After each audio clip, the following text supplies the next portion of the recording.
ஒரு பொண்ணு சூர்கேஸ் எடுத்துட்டு தரன்னு இழுத்துக்கிட்டு வீட்டுக்குள்ள போக, அடியே இது என்னடி புது சூர்கேஸா இருக்கு, எங்க இந்த ஆட்டையை போட்டு வந்த, இங்க வா முதல்ல நீன்னு அவங்க அம்மா கூப்பிடுறாங்க. சரி நீ இவ்வளவு அந்த சூர்கேஸ் எடுத்துட்டு அவங்க அம்மாட்ட போற. என்னடி இது அப்படின்னு சொல்லி கேட்க, மம்மி இது ஒரு மேஜிக் சூர்கேஸ், நானும் உங்களுக்கு பண்ணி காட்டட்டா, முதல்ல நீங்க கண்ணை மூடுங்கிறா. அவங்க அம்மாவும் மறைச்சு பார்க்க, ப்ளீஸ் மம்மிங்கிறா. சரின்னு அவங்க அம்மாவும் கண்ணை மூடுறான். கண்ணை திறந்து பாக்குறா, பார்த்தா பொண்ணை காணும். பொண்ணோட பேர் சொல்லி கூப்பிட்டு பார்க்க எங்கேயுமே இல்ல. திடீர்னு அந்த பொண்ணோட சவுண்டு கேக்குது, மம்மி இங்க இருக்கேன் நானே, என்னை ஹெல்ப் பண்ணுங்க மம்மி அப்படின்னு.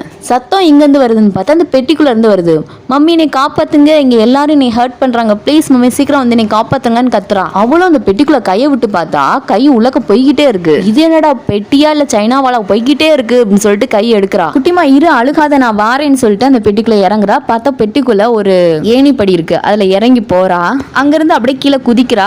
பார்த்தா அவ இடத்துல மட்டும் ஒரு லைட் எரியுது.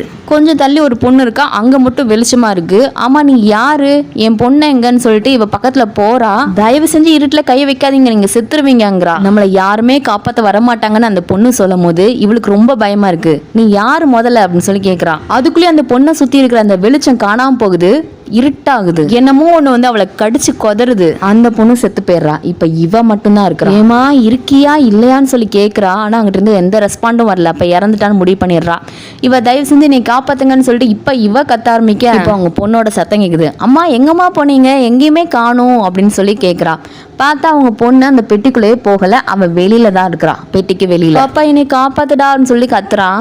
இவளால அந்த ஏரியாக்குள்ள இருக்கிற வெளிச்சத்தை விட்டு வெளியில வர முடியல. என்னமோ ஒண்ணு பிடிச்சு இழுக்க வருது. தங்கம் என்னை காப்பாத்துன்னு சொல்லி இங்க கதறிட்டு இருக்கா. அதுக்குள்ளே அந்த பிள்ளையோட அப்பா, பாப்பா ஐஸ்கிரீம் வந்துருச்சு வா சாப்பிட போலாம் அண்ணோனே, எனக்கு சோறு தான் முக்கியம்னு அங்க ஓடி போயிருது. அந்த பெட்டியும் தானா க்ளோஸ் ஆக அவங்க அம்மாவோட கதையும் அதோட க்ளோஸ் ஆயிடுது.